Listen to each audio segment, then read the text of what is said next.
Ignition sequence starts.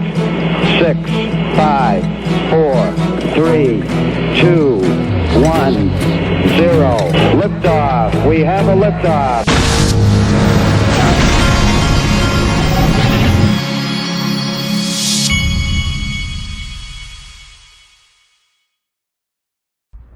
Hey everybody, this is the Digital Asset Investor, and the markets last 24 hours are up pretty good. I believe XDC is up the most because of the DTCC announcement from yesterday. And so XDC, because it was DTCC and R3, and XDC was put out by R3. And so I think that that's what that's about. But the market overall has recovered a little bit. Other than that, nothing too crazy to talk about. Nick Birafedo from Linqto, Uphold and Blockdaemon were two of Linqto's top 4 selling investments over the past 60 days. Today, we're offering them at a $5,000 minimum. Invest in both and receive $1,000 in Linqto bucks as a credit toward your next investment, and that's for today only. The link to this will be in the top of the description of this video. Click on my link and tell them DAI sent you. Now, this is something that to me is just a massive elephant in the room. To all you Bitcoin maxis listening to me, this Bitcoin maxi is just saying, here's the difference. Vitalik dumped 336 million worth of ETH on holders at the top of the cycle, and that's a true story. He did. It's in this video. But then they go on to say Satoshi still holds $20 billion worth of Bitcoin unmoved after 14 years and left the space entirely after it reached development escape velocity. My question to this Bitcoin maxi is, how do you know that Satoshi left the space? Because I have a video of Homeland Security saying they met with Satoshi and that there's 4 of them. So I have 2 questions. First of all, how do you know they've left the space? And then I have another question, which is, why don't you want to know who Homeland Security knows are the 4 Satoshis? But the final question is this: what if Satoshi is someone that hates Bitcoin? Like, what if they created it intentionally to sucker you into Bitcoin? What if the BIS, which is the central bank of central banks, and I'm not saying they did, I'm just saying, what if the BIS created Bitcoin with a master plan to one day take it apart as they come out with CBDCs? I'm not saying they did that. I'm just saying you don't know. Why are no Bitcoin maxis interested when they have evidence? They've got a video of a Homeland Security agent saying they know who the 4 Satoshis are. They met with them. If you're a true blue Bitcoin maxi, what are you afraid of? Why would you not immediately demand? And nobody's doing it, which tells me all I need to know. Nobody is demanding. And here's the other question, which I'll pose to you right here. In this video, this woman right here says that she was at the SEC and they decided in 2013 that Bitcoin was not a security. I'm Karen Ubell. I'm special counsel at Cooley, based here in the Bay Area.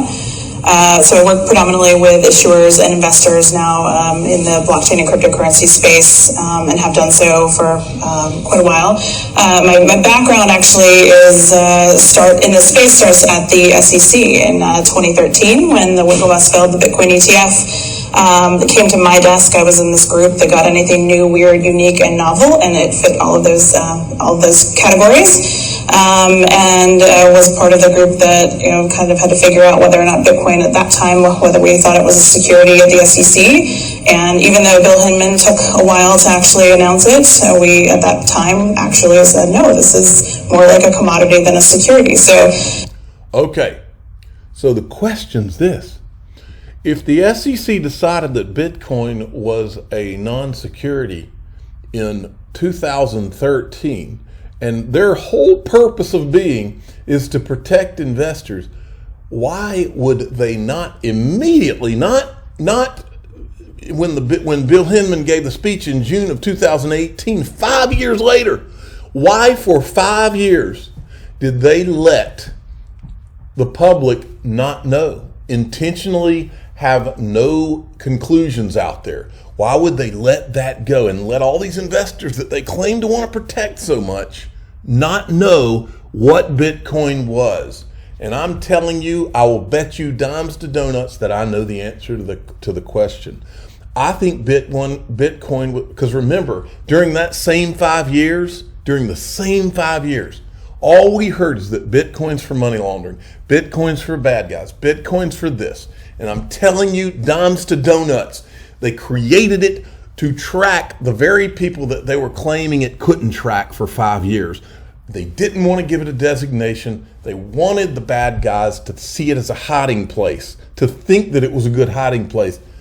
Like setting a trap, you know, the way the SEC likes to do, set speed traps, right? That's why they did it, folks. Don't think for a second that this was created by some good-hearted libertarian that just said, oh yeah, I'm just going to create this and then I'm just going to give it to the world and forget this $20 billion wallet. Are you freaking out of your mind? There is no way on the planet that happens. Man, there's all kinds of stuff in this. And the fact that nobody, no congressman, no bureaucrats, no Bitcoin maxis, no Wall Street types like Michael Saylor who is investing everything, there's no way that they don't ask these questions unless they already know the answers to them, because they couldn't take those kind of risks, and they couldn't do it, especially the ones of them that have fiduciary duties. And that right there is scandal, the scandal of scandals. Because it's lies. Now, enough of that. Brian Brooks was going to be on CNBC, and so they say, ask him, and I asked this, ask him why he delisted XRP the second the SEC filed a lawsuit, but did not delist any of the 9 tokens that the SEC claimed are securities in the insider trading case of a past Coinbase employee, which many of them are ERC20 Ethereum tokens. Okay? Why would he not delist those? He's got all these standards, right? So here's the clip of him. We never try to predict the future. I think there's this famous saying, you know, economists have successfully predicted 9 of the last 2 recessions. So obviously we're in a bit of a down cycle here, but it's not unusual for us. We've been through 4 cycles like this as a company. We're only 10 years old. This one just happens to coincide with the broader macro environment coming down. So we all hope it'll be, 12, 18 months and nice recovery, but you obviously have to plan for it being longer than that. And so that's how we think about it, and we don't try to get too cute about predicting the future. Does it feel different, this downturn, because of some of the macro factors? You've got inflation, potential recession risk, rising rates. Crypto's been through these downturns, but nothing like the backdrop we've seen in terms of the economy right now. Is it feeling a little different? Actually, no, it feels the same, I think, from our point of view. It actually doesn't just feel the same. This is not near what we've been through before. It goes down, everyone gets very pessimistic, and there's fear, and they just get distracted, they move on to other things. And when crypto is running up, and they think it's everything, and there's irrational exuberance. And so neither one is true. We always say that, we have this saying internally I like to repeat a lot, which is, it's never as good as it seems, it's never as bad as it seems. And I think one of the reasons Coinbase has been so successful over the last 10 years is we try not to get focused on short-term ups. Okay, enough of that. Now I want you to see this. I thought this was an interesting little clip. Watch this. When we do the math on this, we get a total of 207,000 XRP accounts. Okay, when we add up all the numbers on the far left corner.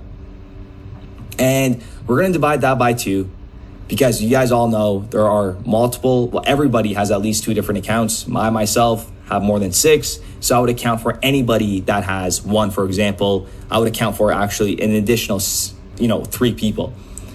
So right then and there, we get a number of 103,600 people own more than 10K XRP on this planet. And that is still a very conservative number, meaning that number is only going to be lower actually.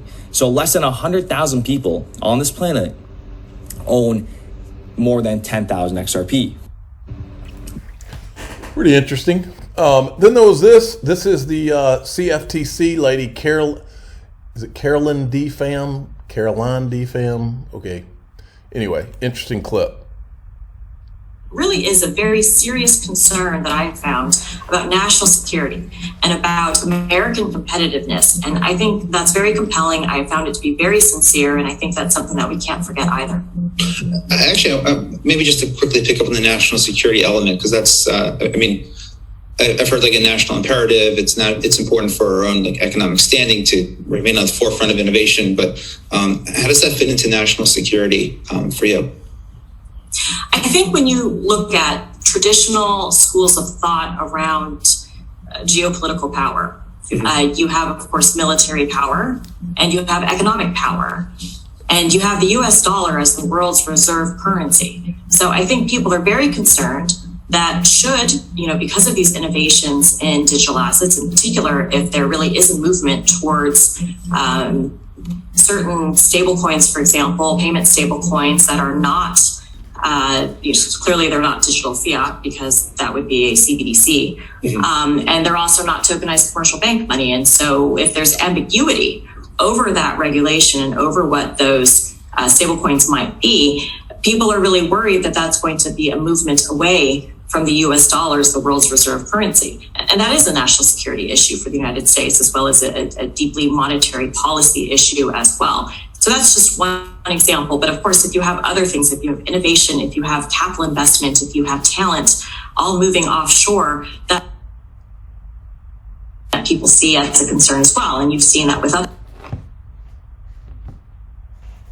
sectors that have moved offshore that can put the U.S. at a competitive disadvantage. It can be detrimental, to our standing in the world. And I think from COVID, you've seen some issues when you've had, we've got a lack of. Okay, so I thought that was an interesting clip. Now this is interesting right here from Wrath of Conman. Ripple investment partner Tranglo has opened a payments corridor in the UAE using their Tranglo Connect cross-border payment solution. In March, Tranglo announced it was enabling ODL using XRP for all its payment corridors. Reasonable to conclude it is also to be used here too. Would that be a new Ripple corridor, UAE corridor? And he's got a reference here. It's a good find there. Okay, this is cool. Ripple X native support for NFTs on the XRPL is inching closer. Is your server ready?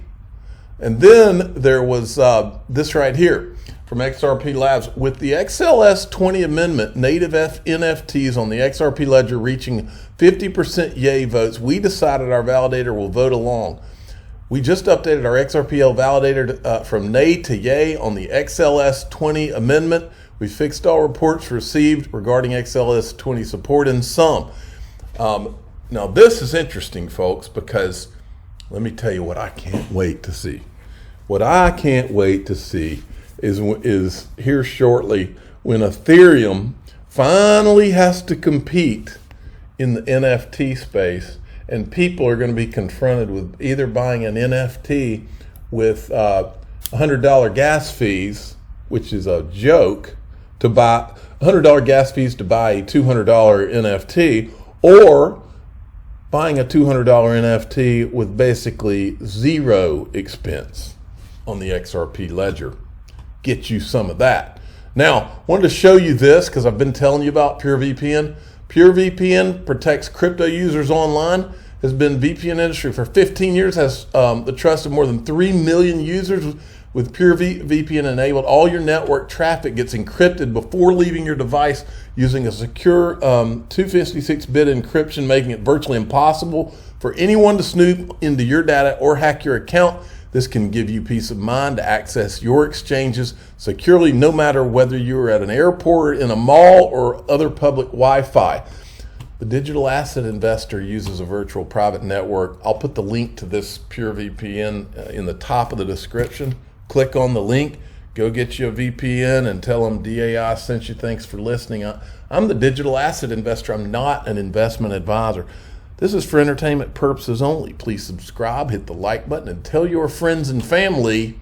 I think the thing to tell your friends and family out of this video, if I can get my mouse over here, is this right here. Do we have a new corridor for ODL, the UAE? Thanks.